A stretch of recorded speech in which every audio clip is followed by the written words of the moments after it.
What's going on, everybody? Happy Monday. Welcome back to the 10-Minute Mailbag, the MLB The Show series where I take user questions from YouTube and Discord, and we answer them in full. And of course, this is a fan-favorite series on this channel, and if you're new here, gearing up for MLB The Show 25, you're going to have your questions answered right here. So I suggest you subscribe, because any day now, we're going to hit 5K subs. And to me, that's just an insane number, so thank you. We've got 3 questions on tap today. One of them we're going to expand on a pretty good bit, and we're going to have a good time. So thank you guys for being here. Hit that sub button, hit that like button. Let's get to the content. Oakley dokley. Everyone's ready? 10 minutes on the clock. I love you. Here we go. 3, 2, 1. Change up. Begin. First question today comes from Matthew White. What's up, Matthew? I appreciate you always being here. With the possibility that this is the last year of Negro League legends in the game, should they be juiced more? That's a good question. I rarely see any of them in lineups, possibly because of the need to use captain boosts, but I would love if the cards were a little better to entice more people to use them. So, given the sets and season structure, I would have said yes to you. But I actually think not juicing them a ton is not going to matter for the next game. I think with the power creep coming back, it's going to make more versions of more players more accessible and have utility. And especially with the importance of defense now, if it all works the way they say it's going to work, then you're going to want players who can do different things. In previous power creep models, let's acknowledge the elephant in the room. SDS, generally speaking, did a pretty poor job of diversifying which players were coming out. In my head, the power creep is the perfect place to diversify players if you do it the right way. This is the chance for that Topps Now card. Remember Topps Now Joey Wendell way back when? How that card was like actually a viable card to use because of power creep and because of where we were at. He was pretty well built. That's the type of thinking I think SDS needs to have all the time with every content drop. What type of cards would be a little weird, a little different? Someone maybe the community's never had a chance to try before that would work in like the 87 overall range or like whatever. So I have the Sanford Green series here where we have Jackie Robinson, Hank Thompson, Hilton Smith, John Donaldson, who makes me shiver still, and Buck O'Neil. If you released these exact cards, don't change them, the exact cards at their own respective points of a power creep, when we're at the 90s, when we're at the 91s, when we're at the 92, 93 area, these cards would be playable and very good. I mean, this Jackie Robinson is a diet version of his 99, so no one's going to overlook that. This Hank Thompson is incredibly well balanced and plays the field well. Donaldson will always be a utilized pitcher at his point in the power creep, so maybe he is removed from this conversation because he's John Donaldson. Buck O'Neil, you want people to use Buck O'Neil? This card's really good for a 90. The problem is, for as long as we've had storylines in the game, the last 2 seasons, we've also had sets and seasons. And that has mitigated the impact these cards could have in Diamond Dynasty, in my opinion. Like you said, of course, there are certain boosts that make them really good. Let's look at some of the other barrier breakers. These 90s would all play. I mean, hell, I used some of them. This Hank Aaron's really good. I had a lot of fun, honestly, using this Tony Stone card. This Buck Leonard is insane. Insane. Think about when this year started. It wasn't truly a power creep, but we did start with 90s, and these cards played. Josh Gibson was used. Dehigo was used. Satchel Paige I used. Ivan P2. Jackie. Like, at certain points, if you creep it the right way, they'll be excellent. These cards are all great starter cards for the power creep. All of them. Like, I think they should be available at launch. It'll be the show 25. And then you get to the 99s, which they were not Jim Kim, Pipeline, Soul, Season Awards, Show Classics. What was that series called? I'm probably going to accidentally skip right past it. Let's see. Oh, boy. What were their 99s called? I don't even know. No, it wasn't Sanford Green. We were just there. They're there somewhere. They're there. You know how we can figure this out? We'll figure this out together as a team. Oh, they were the Jin Kim series. I'm sorry, everybody. I apologize. Let's go to the Jin Kims real quick, and then we'll wrap up and move on to this next question. They were the Jin Kims. I don't know why I forgot that. So, like, the only cards that might not be used in the Power Creep, unless they're boosted, are these type of cards, the 99s. Again, maybe John Donaldson notwithstanding, because he's John Donaldson. But over the course of a full year, if you use Power Creep correctly, these players, these people, will have their cards been used because they will fit very specifically in those points. I agree with you, your general sentiment that the cards have not been used enough. I do like that storylines is having an impact. I do think it would be cool to actually play with some of these cards, though. Because, frankly, if you use some of them, not all of them, but if you use some of them, you are at a competitive disadvantage.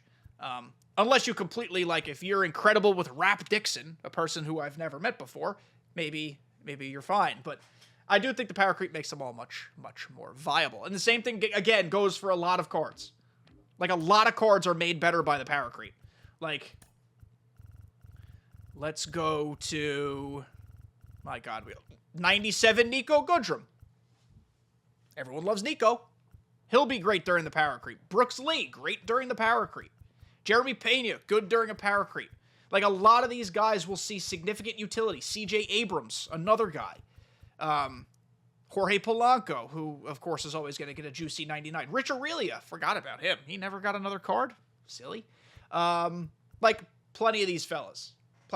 So I think the Power Creep is ultimately going to be good for the game in a lot of different ways. It's not going to completely fix a lot of the shortcomings that people will still have with the game, but it's going to make the content, if they do it right, make more sense. So that's where I'm at. Thank you for your question, as always. Next up, with 24's from Declonius Games, sorry. With 2024's life cycle near its conclusion, who have been your go-to captains to use for theme teams? I found as I came back to the game that the Carlos Santana captain is GOAT tier. Ugh, I hate that captain. Buxton was another go for me at launch. And do we get the same kind of quality captains for 25? I don't know what the captain situation is going to look like in 25. I think they're going to be back. But, you know, none of us necessarily know for sure. Let's go here. Let's go this. My favorite captains this year were... Oh, that's why it's not working. Having problems today. I'm coming off the neurovirus, so my head's a little foggy. Where is he? The Corbin Carroll captain, just for his utility in making so many players incredible, was really, really, really good. And you could pair him with some cool stuff. The Young Guns captain is pretty cool. The 30-30 captain is very viable. The Stephen Kwan captain is very viable. You know, I come from a place of, like, not being a real captain guy. The Jackie Robinson cover captain is good. I don't know. I'm not a captain's fan. I just want you to build cards the way they should be built and not alter them because they need to fit a certain captain or not fit a certain captain. I just want the cards to be built the way they should be built.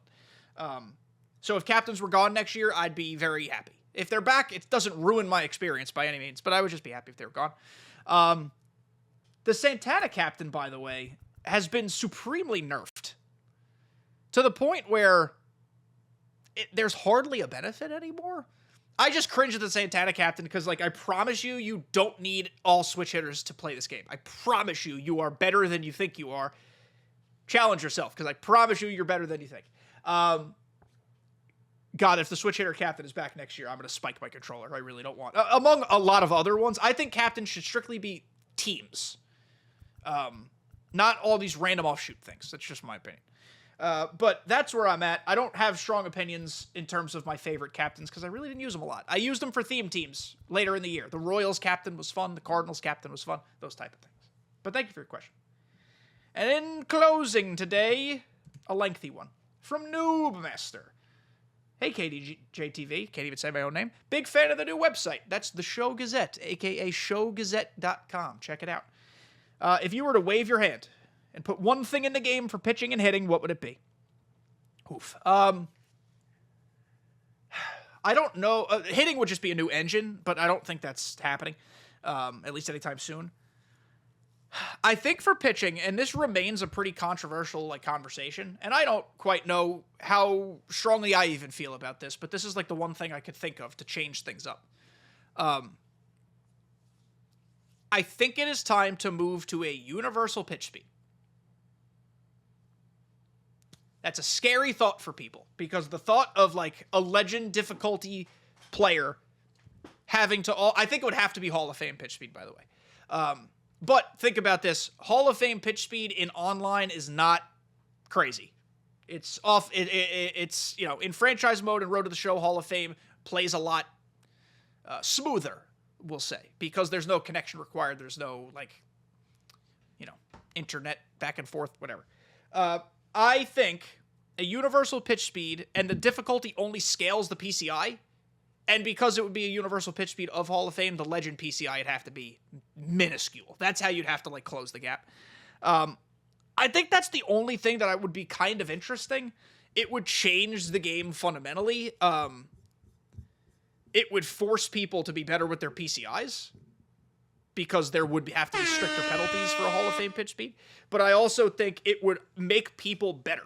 I think it would make people better than they think they're able to become. Again, going back to the whole you don't need switch hitters thing. You could do it. And if you practice it more and more and more out of necessity or your own desire, you'll get better at it. So I think a universal pitch speed is interesting. I don't know if they'd ever do that because they do want to keep the games accessible to a lot of people. Plus, I think a Hall of Fame pitch speed as a universal pitch speed would spontaneously blow up a Nintendo Switch. So I don't know. I don't really feel strongly about this one way or another. That'll do it for this episode of the 10 Minute Mailbag. We are, mere weeks away from a new game. And that is exciting.